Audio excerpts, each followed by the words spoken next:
The information was released earlier this afternoon during a news conference with the U.S. Attorney's Office. It's all part of an investigation called Operation Shutdown Corner. May be bad for the roads, but it's great for making snowballs. And I know that a lot of kids have the day off today from school with those weather conditions. Now, this snow is heavy, it's wet, it's perfectly cold out. I mean, it makes the most perfect snowball and great for snowmen. So definitely some fun for those kids out there. This could do a lot of damage in a snowball fight for sure. Today marks the grand opening of the brand new Mountain Valley Elementary School, home of the Mountaineers. There's definitely some good deals. Doors opened here at 5, but people were lining up hours before that. Just last month alone, there were 95 speeding tickets given in this area. But West Virginia State Police say there really should have been more. With me is Beckley ARH cardiologist Dr. Lou Valamani, and he's going to tell us all about this cath lab. So we've had this before, but what is this new procedure that we're implementing? As you know, today is one of the busiest days to travel, and it's already been seen at the toll booths here today. 17 people behind bars after multiple state and federal law enforcement agencies dismantle a drug trafficking operation. At a news conference Wednesday, U.S. Attorney Mike Stewart discussed a long-term investigation called Operation Shutdown Corner.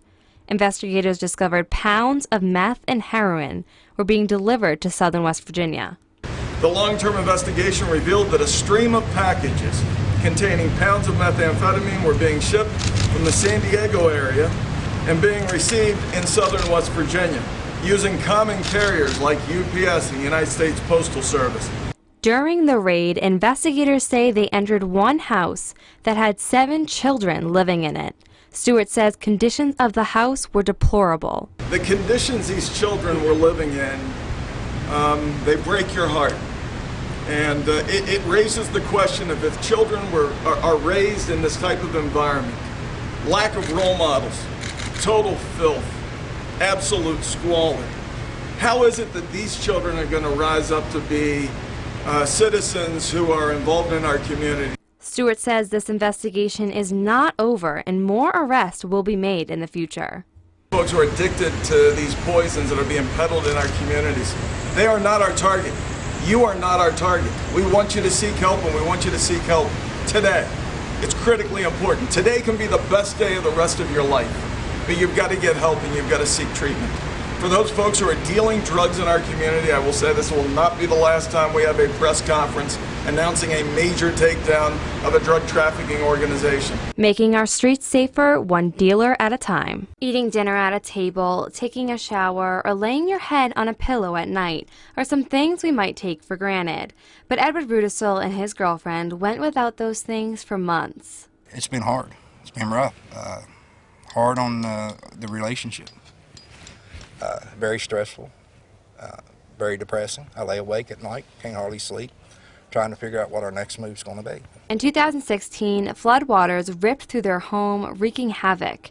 Months later, they were approached about a new program called RISE, a disaster recovery program. She comes to me and tells me they got a new program coming up that where they would, if I would agree to it, they would tear my house down and build a new one. In May of 2019, Rudisill signed papers with a RISE representative who he says told him the new house would be move-in ready within 60 days.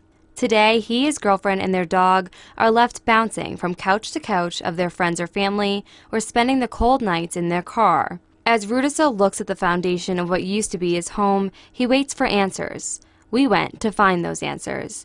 We started with phone calls to RISE, Thompson Construction Company, and an ally to Rudisill, Senator Stephen Baldwin. We were unable to get in touch with a representative with RISE. Senator Baldwin told us Rudisill is not alone. There are other people in very similar circumstances, unfortunately. In Baldwin's opinion, the issue is the string of contractors used by RISE to get these homes rebuilt. And so Thompson's the main contractor, but they sub out some work to some people and sub out other work to other people and sub some work out 3 or 4 times before it actually gets done. We were able to speak with a project manager with Thompson Construction who tells us they were not given Rudisill's case to review until 7 months after the papers were signed. In 2006, Wendy Pendry was pregnant with her first son. But she remembers one day, at 22 weeks, she hadn't felt the baby move in a while. she decided to go to the hospital to make sure everything was okay. I'll never forget the lady's words, and she said, "When was the last time you felt your baby move?" And that was how I knew, and that was the beginning of this story, my story about pregnancy loss. That day, Wendy gave birth to Jackson, her very first son. But when he entered the world, she didn't hear him cry. She only heard silence. The way I felt was empty, like I had to go home. I didn't have the baby. She knew her and her husband were meant to have a family. So they tried again, and in a few short months, Wendy was pregnant with her second son, Mason. My doctors assured me that that would never happen again. Those are just an accident. Rare. I mean, it does happen, but they were explaining it to me like I didn't have anything to worry about. But she did have to worry, because at 23 weeks, her baby's heart rate was dangerously low. By the time she was admitted to the hospital and saw a doctor, the baby had died. Do the whole process over again. The second birth was even more traumatic, knowing that she had to endure this physical and emotional pain again to leave home with no baby. But after some time for healing and some tests, Wendy's doctor found that she had a blood clot condition, which was why she lost both babies. Wendy and her husband knew they had to try just one more time, and this time she was on blood thinners and closely monitored by her doctors. This birth, however, still came with complications. The cord was wrapped around his neck. But the doctors caught this danger in time. Wendy and her husband now have a beautiful 10-year-old Brendan. However, Wendy still feels grief for her other two sons. When I see him, I wonder about his brothers. That's why she holds a walk each and every year called Always in Our Hearts, to remember the babies that were lost too soon.